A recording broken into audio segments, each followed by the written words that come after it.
नमस्कार दोस्तों, स्वागत है आपका अपने इस यूट्यूब चैनल पे। देखिए मित्रों, राजस्थान की कला और संस्कृति से संबंधित एक नए टॉपिक की अपन शुरुआत करने जा रहे हैं, जिसका नाम है राजस्थान के लोक देवता। देखिए, राजस्थान की कला और संस्कृति के ये जितने भी टॉपिक हैं, वो सारे के सारे आपकी जो भी एग्ज़ाम हैं, चाहे वो आपकी फर्स्ट ग्रेड की हो, सेकंड ग्रेड की हो या रीट की हो या फिर अन्य एग्ज़ाम जो हैं, जो आरपीसी के द्वारा कंडक्ट करवाई जाती है, कर्मचारी चयन बोर्ड के द्वारा करवाई जाती है, उन सभी एग्ज़ाम्स में ये कला और संस्कृति के जो टॉपिक हैं, ये पूछे जाते हैं, महत्वपूर्ण हैं।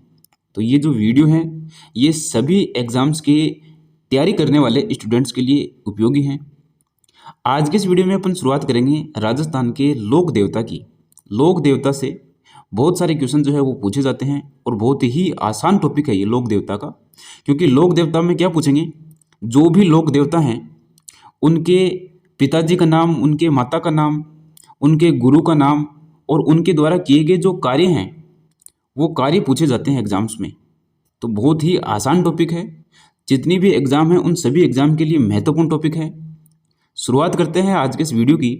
तो देखिए, लोक देवता का मतलब क्या होता है, यानी कि वे महापुरुष हैं जिन्होंने समाज में सांस्कृतिक मूल्यों की स्थापना करने हेतु, हिंदू धर्म की रक्षा करने हेतु अपना सब कुछ यानी कि अपना जीवन जो है वो न्यौछावर कर दिया था।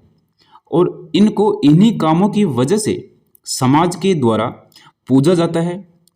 इनके प्रति समाज में एक अलग ही स्थान होता है, एक महत्व होता है। ये लोक देवता कहलाते हैं आपकी।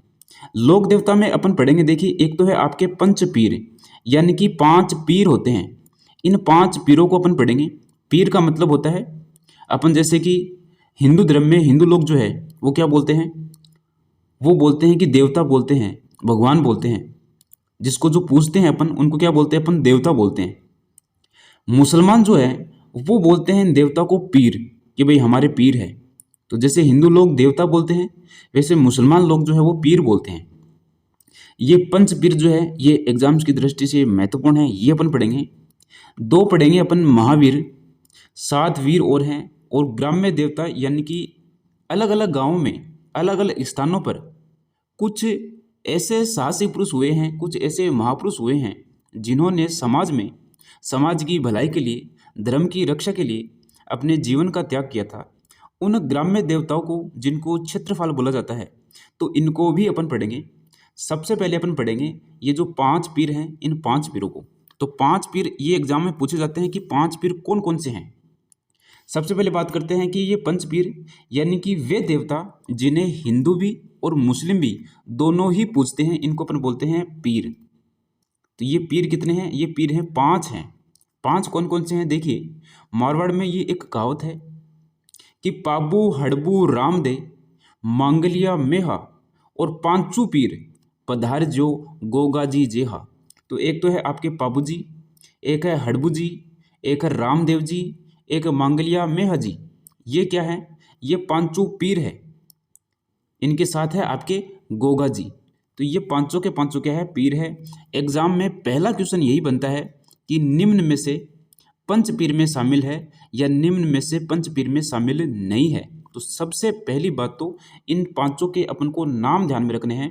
पाबू हड़बू रामदे, मांगलिया मेहा, पांचू पीर पधार जो गोगा जी जेहा, यानी कि पाबू जी राठौड़, रामदेव जी तंवर, हड़बू जी सांखड़ा, गोगा जी चौहान और मांगलिया मेहा जी। तो ये पांचों के पांचों जो नाम हैं, ये नाम ध्यान में रखने हैं, क्योंकि पहला क्वेश्चन जो है वह यही बनता है कि निम्न में से कौन से जो है पंचपीर हैं और निम्न में से कौन से पंचपीर नहीं है। तो पहली बात, पांचों के पांचों पीरों के नाम ध्यान में रखने हैं। अब अपन बात करेंगे एक एक करके इन पीरों की। सबसे पहले अपन बात करते हैं पाबूजी राठौड़ की। पाबूजी राठौड़, इनका जन्म देखिए क्या होता है, 1239 ईस्वी में पाबूजी राठौड़ का जन्म होता है। कहाँ पे, कोल्लूमंड में, जो कि फलोदी जिले में है। देखिए, ये जो कोल्लूमंड है ये पहले था आपके जोधपुर जिले में। अब जो है कोल्लूमंड कहाँ पे है, अब कोल्लूमंड आपके आएगा फलोदी जिले में, क्योंकि फलोदी जो है नया जिला बन चुका है। अब जोधपुर जिला नहीं रहा है, क्या रहा है, फलोदी जिला रहा है कोल्लूमंड।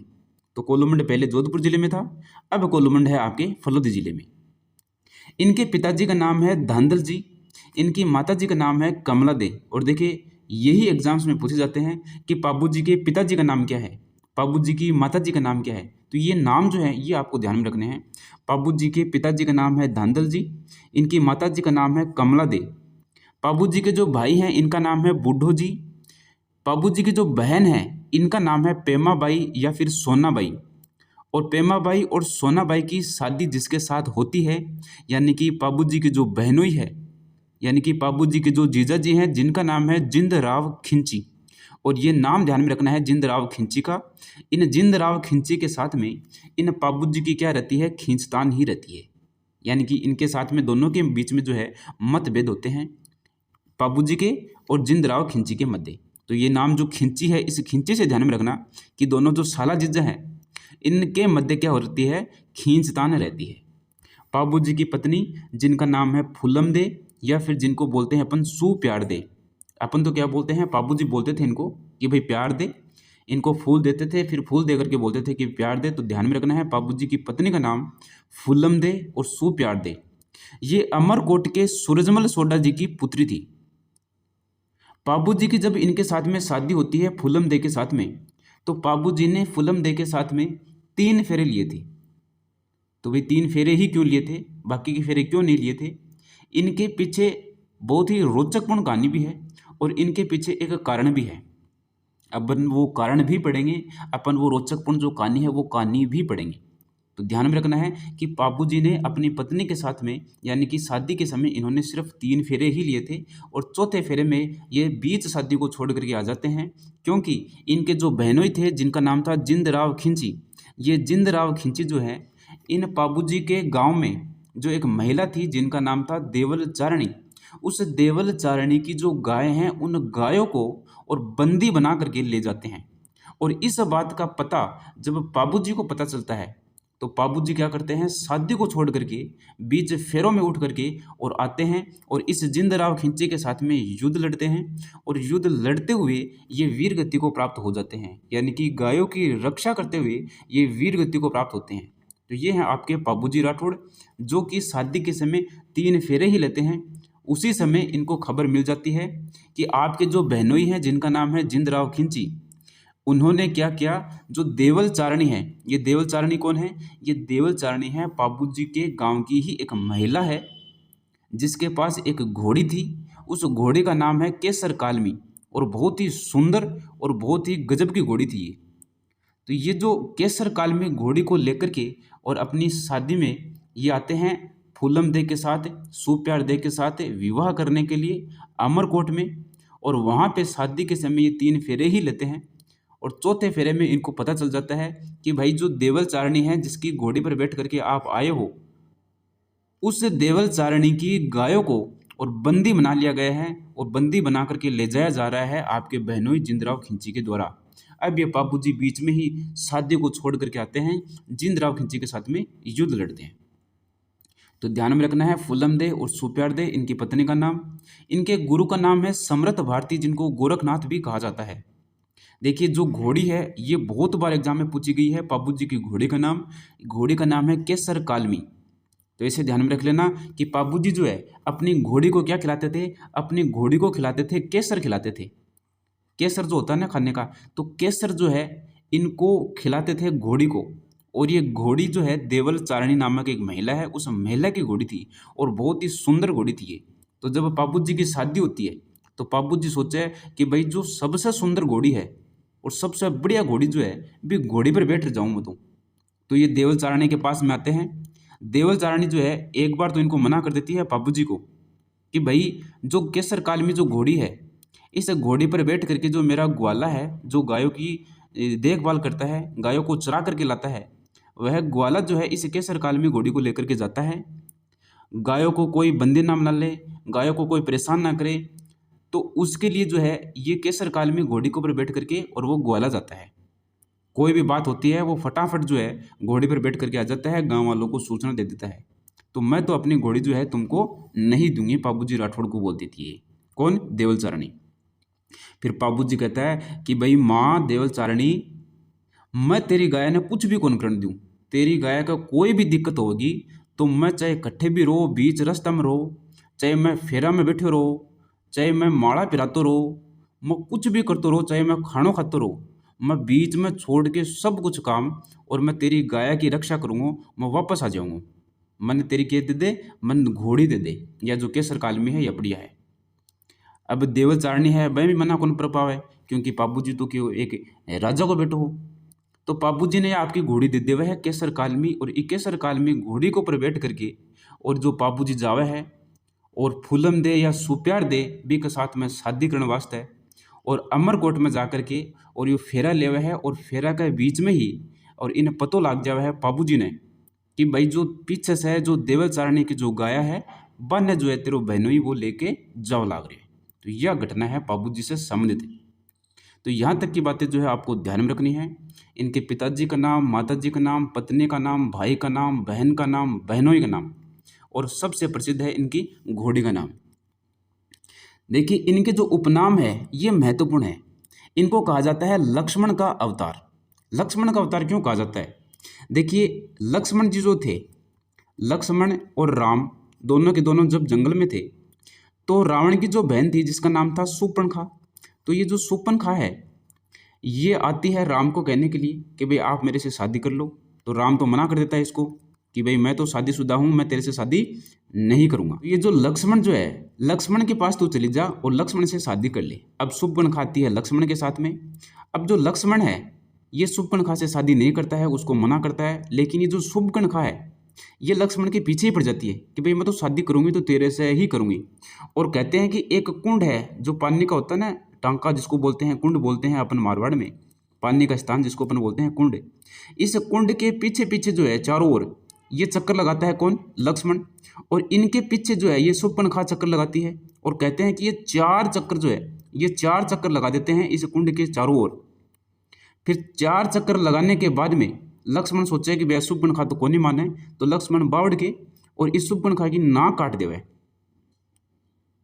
तो ये जो 4 चक्कर है, ये 4 चक्कर यहाँ पे इसके 4 फेरे हैं। ये शूर्पणखा को फिर बाद में ये जो वचन दिया जाता है कि भाई 4 चक्कर तो यानी कि 4 फेरे तो मैंने तेरे साथ इस जन्म में ले लिए, और बचे हुए जो 3 फेरे हैं वो मैं आगे अपन जो भी जन्म लेंगे उसमें लेंगे। तो कहते हैं कि ये जो पाबूजी है, पाबूजी यो तो है लक्ष्मण जी को अवतार, और जो शूर्पणखा है, जो आपकी जो फुल्लम दे है, सुप्यार दे है, वो जो है शूर्पणखा है। ये कहावत है बस, तो ध्यान में रखना है ये लक्ष्मण जी के अवतार हैं। इनको ऊंटों के देवता भी कहा जाता है। राजस्थान में सबसे पहले ऊंट लाने का जो श्रेय है वो पाबूजी को ही है। गो रक्षक देवता है, ये तो अपने देख ही लिया। प्लेग रक्षक देवता है, हाड़ फाड़ के देवता है। इनके जो सहयोगी थे जिनका नाम था चांदा और डामा, ये भील भाई थे, इनके सहयोगी है। इनका प्रतीक चिन्ह देखिए क्या है? भालाधारी अश्वारोही, यानी कि घोड़े के ऊपर बैठे हुए और भाला को धारण किए हुए। तो ये देखिए ये जो घोड़ा है, इन घोड़े पे बैठे हुए हैं ये, और हाथ में ये जो भाला है ये भाला लिए हुए हैं। ये आपके पाबूजी का डायग्राम है, आपको ध्यान में रखना है। बाईं ओर झुकी हुई इनकी पाग है, यानी कि इनकी जो पाग का मतलब होता है पगड़ी। ये जो पगड़ी है इनकी, ये बाईं ओर झुकी हुई है ज़्यादा। तो ये इनका प्रतीक चिन्ह है कि घोड़े पर बैठे हुए हैं, यानी कि अश्वारोही है। हाथ में भाला लिए हुए हैं, यानी कि भालाधारी हैं, और बाईं ओर झुकी हुई इनकी पाग है, यानी कि पगड़ी है। राजस्थान में सर्वप्रथम ऊंट लाने का जो श्रेय है वो पाबूजी को ही जाता है। ऊंट बीमार होने पर पाबूजी की पूजा की जाती है। तो ये पाबूजी का जो डायग्राम है ये देख लेना है। ये घोड़ी है, ये घोड़ी मान लो आप कौन सी है? ये घोड़ी है आपकी केसर कालमी। देखिए देंचू का युद्ध होता है 1276 ईस्वी में, कहाँ पे? जोधपुर में। युद्ध होने का कारण क्या है? जिंदराव खिंची। ये जिंदराव खिंची कौन है? पाबूजी की जो बहनोई है, यानी कि पेमाबाई के जो पति हैं उनका नाम है जिंदराव खिंची। ये क्या करते हैं? देवल चारणी की गायों को, देवल चारणी कौन है? जो पाबूजी के गांव की एक महिला है जिसके पास में केसर काल में घोड़ी थी। वो केसर काल में घोड़ी लेकर के और पाबूजी शादी में जाते हैं। तो वो जिसकी घोड़ी थी उस महिला का नाम है देवल चारणी। तो इस देवल चारणी की गायों को ले गया। कौन ले गया? ये जिंदराव खिंची ले गया। अब ये बात जब पाबूजी को पता चलती है तो पाबूजी आता है, और पाबूजी और जिंदराव खिंची दोनों के मध्य युद्ध होता है। और इस युद्ध में पाबूजी अपने साथियों के साथ में वीर गति को प्राप्त हो जाता है।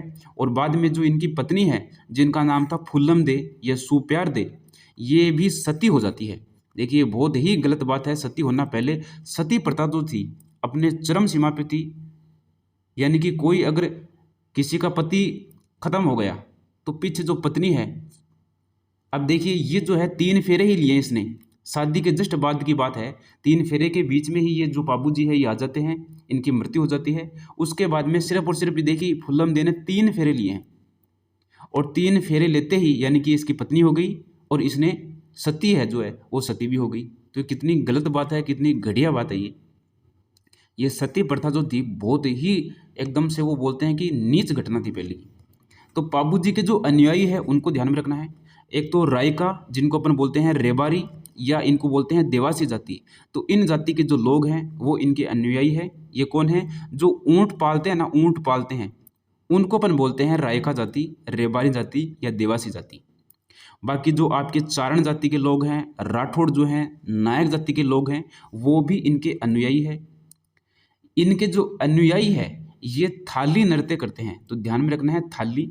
अब देखिए ये ध्यान में कैसे रखेंगे अपन थाली को, तो ध्यान में ऐसे रखना है, जो बापू जी है ध्यान में रखना है, ये जो बापू जी है, बापू जी को ध्यान में रखना है बापू जी के नाम से। तो बापू जी को क्या पकड़ानी है? बापू जी को रोटी पकड़ानी है, और किस में पकड़ानी है? ये पकड़ानी है अपन को थाली में। तो थाली, थाली किसकी है? बापू जी की, यानी कि बाबू जी की। प्रमुख वाद्य यंत्र एक तो है रावण हत्था और एक है माट, ये 2 वाद्य यंत्र हैं इनसे संबंधित। पाबू जी की जब फड़ बांधी जाती है तब तो है रावण हत्था ये बजाया जाता है। पाबू जी के पवाड़े, तो पाबू जी के जो पवाड़े यानी कि पाबू जी के जो भजन है, लोक गाथा जो है, उनमें जो है माट नामक एक वाद्य यंत्र है वो प्रयोग में लिया जाता है। तो वाद्य यंत्र ध्यान में रखना है रावण हत्था और माट। पाबू जी की जब फड़ बांधी जाती है तब तो रावण हत्था काम में लेते हैं। पाबू जी के जब पवाड़े गाए जाते हैं तब माट नामक वाद्य यंत्र है वो काम में लिया जाता है। थाली जो नृत्य है ये पाबू जी से संबंधित है। अब देखिए ये जो है ये आपकी फड़ बांधी जा रही है यहाँ पे, तो पाबू जी की ये फड़ है, राज्य की लोकप्रिय फड़ है। वाचन कौन करते हैं? यानी इसका भील या नायक जाति के जो भोपे होते हैं वो भोपे इसका वाचन करते हैं, और रावण हत्था वाद्य यंत्र के साथ में। देखिए ये जो भोपा है, इस भोपे के हाथ में देखिए ये क्या है? ये रावण हत्था है आपका। तो रावण हत्था इसके साथ में ये जो है वाचन करते हैं, इसको बोलते हैं अपन फड़। फड़ में क्या होता है? यानी कि पीछे जो है देखिए ये एक आपका कपड़ा है, और इस कपड़े पे पाबू जी के जीवन से संबंधित जितनी भी घटनाएं हैं, देखिए यहाँ पे जैसे कि पाबू जी ने जन्म लिया है, फिर जो है आपकी देवल चारणी से संबंधित बातें हैं, देवल चारणी का जो घोड़ा है उसकी बात है, फिर पाबू जी जो शादी करने जाते हैं वो चित्र है। यानी कि पाबू जी के जीवन से संबंधित जितने भी घटनाएं हैं उन सभी घटनाओं को एक पर्दे पे, एक आप बोल सकते हैं कपड़े पे, चित्रों के माध्यम से यहाँ पे उकेरा गया है, यहाँ पे दर्शाया गया है। और ये जो भोपे होते हैं ये इनको बांसते हैं यानी कि बोलते हैं, उनको अपन बोलते हैं पाबू जी की फड़। और रावण हत्था जो वाद्य यंत्र है ये काम में लेते हैं। देखिए ये रावण हत्था वाद्य यंत्र ये ले रखा है इसने, ये भोपा है इसने, ये होता है रावण हत्था वाद्य यंत्र। तो ये है पाबू जी की फड़। फड़ में जो वाद्य यंत्र है उसका नाम ध्यान में रखना है रावण हत्था, ये रावण हत्था है। एक होते हैं पवाड़े जिसको अपन बोलते हैं लोक गाथा या जो भजन होते हैं। देखिए जो फड़ है ये पूरी पूरी की रात जो है वो बाँची जाती है, यानी कि पाबू जी के जीवन से संबंधित सारी की सारी जो बातें हैं, घटनाएं हैं, वो बोली जाती है, गाई जाती है। पवाड़े जो होते हैं उनको अपन बोलते हैं भजन या लोक गाथाएं। ये माट नामक एक वाद्य यंत्र है, उसके साथ में ये पवाड़े गाए जाते हैं। तो ये माट नामक वाद्य यंत्र देखिए ये है आपका माट वाद्य यंत्र। तो ये 2 वाद्य यंत्र ध्यान में रखना है, एक तो रावण हत्था, एक माट वाद्य यंत्र, और पाबू जी की फड़ और पाबू जी के पवाड़े। अब अपन बात करते हैं पाबू जी का जो मंदिर है वो कहाँ पे है? कोल्लूमंड में ही है, फलोदी जिले में ही। चैत्र अमावस्या को इनका मेला भरता है। पाबू जी के जीवन पर आधारित ग्रंथ जो है उनका नाम है पाबू प्रकाश, जो लिखा है मोड़ जी आसिया जी ने। पाबू जीरा सोरठा, रामनाथ कविया। देखिए अपने जो भाषा और साहित्य वाला जो टॉपिक है उसमें भी आएंगे, तो अपन यहीं पे ध्यान में रख लेते हैं इनको कि पाबू जीरा सोरठा, रामनाथ कविया, पाबू जीरा छंद, बिट्ठू मेहाजी, पाबू जीरा दूहा, लगराज जी, पाबू जीरा रूपक, मोतीसर बगदावत। ये ध्यान में रखने हैं, ग्रंथ है इनके पाबू जी से संबंधित। देखिए एक ये बात ध्यान में रखनी है कि मोड़ जी व मुहणोत नैणसी, मोड़ जी कौन है? ये मोड़ जी आसिया जी है, ये हैं, और मुहणोत नैणसी है, और भी जो अन्य कवि हैं वे। उनके अनुसार पाबू जी का जन्म जूना गांव में बाड़मेर में एक अप्सरा से हुआ था। ये ध्यान में रखना है कि एक अप्सरा जो है, ये भी एक कहावत है, अप्सरा वाली भी।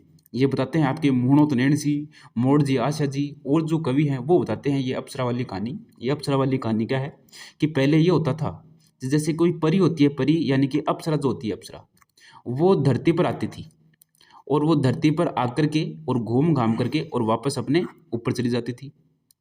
लेकिन एक कारण था, धरती पर अगर उसको किसी ने देख लिया तो उस अप्सरा की जितनी भी शक्ति थी वो सारी की सारी शक्तियाँ खत्म हो जाती थी और वह अप्सरा जो है, यानी कि जो परी है, वो वापस जो है ऊपर नहीं जा पाती थी। अगर इस परी को किसी ने नहीं देखा तो ये आराम से यहाँ पे घूम घाम करके और वापस ऊपर चली जाती थी।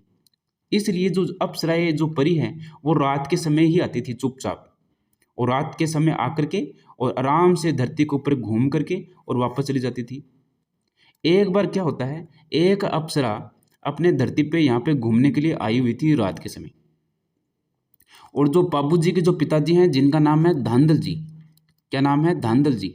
ये धांधल जी आते हैं रात को और घोड़े के ऊपर बैठे हुए थे ये धांधल जी, और किसी जगह पे जाकर के आए थे, रात के समय था। ये इस अप्सरा को देख लेते हैं और जैसे ही इस अप्सरा को देखते हैं, अप्सरा की सारी शक्तियाँ वो खत्म हो जाती है।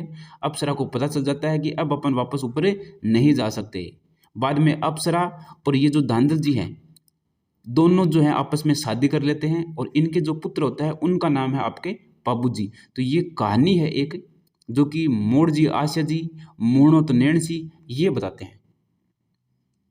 तो इस कहानी से अपन को ध्यान में ये रखना है कि अगर ये पूछ ले कि मूणोत नैणसी के अनुसार बाबू जी का जन्म कहाँ पे हुआ था, तो ध्यान में रखना है जूना गांव में हुआ था, बाड़मेर में, जूना गांव में। बस ये ही फैक्ट ध्यान में रखने लायक बात है। बाकी ये जो कहानी है ये ध्यान में रखने लायक नहीं है, बस अपने समझने के लिए कहानी को अपन को समझना है।